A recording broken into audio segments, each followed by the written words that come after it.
It was interesting being the runt of the litter.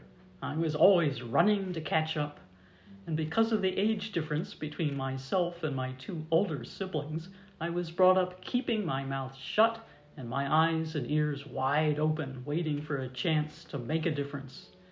You learn a great deal that way, and knowledge is power. My parents taught me to swim, fish, and canoe at a small lake. Every Labor Day, we would have races, and boys were expected to dominate in most events.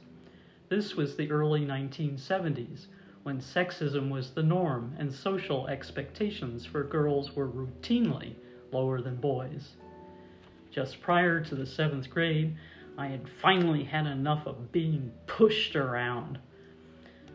A canoe race was announced, and the only ones lining up were boys. My brother had taught me how to be an expert in all things canoeing, and I suddenly just knew I had to battle the odds and compete. I needed a partner in the bow, and then I saw another girl whom I didn't know very well. I went up to her and said, "How'd you like to whoop some ass?" She turned in surprise, and I said, "My brother taught me how to turn a canoe on a dime, and I think we can beat these boys in a race around the 2 docks." To my surprise, she was gung-ho. It was the first time in life I did anything that bold. At the start of the race, most of the snickering boys were ahead of us in 5 canoes. Then the referee blew the whistle, and we had to jump out of the canoe into the water and scramble back in. Since boys aren't generally used to cooperating at that age, we had an edge, and were the first to get back in the canoe and paddle ahead. Still, 2 canoes of boys eventually caught up with us and passed us. When we got to the dock, I yelled, "Back paddle, hard as you can!" I launched some aggressive forward paddling, and we turned on a dime, gaining minutes over the others who took a long time turning around. We beat them all by a foot.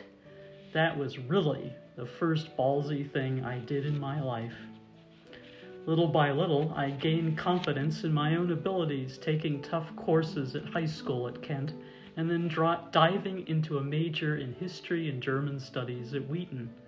Later, I became a successful academic librarian, and it was in my first week working at Colgate in 1987 that I fell in love with my colleague David Hughes. Back then, women tended to wait for the men to make the first move, but in that first month while attending a concert, I saw him sitting with this brunette bombshell. I said, "Girl, you can't just sit around hoping for the best." So I launched an aggressive campaign to win his heart, and we ended up getting married in 1988.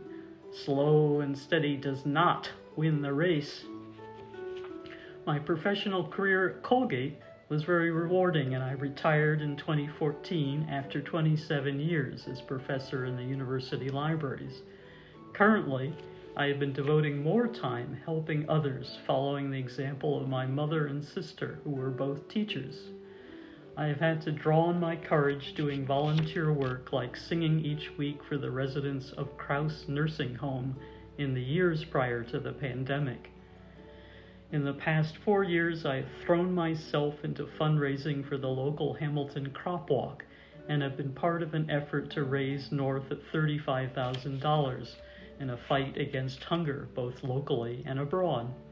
A quarter of this money came back to our local food cupboards. To raise more money each year, I had to give speeches and talk with a large variety of people.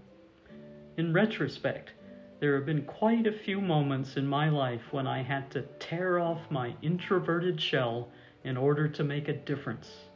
Anything is possible if you believe.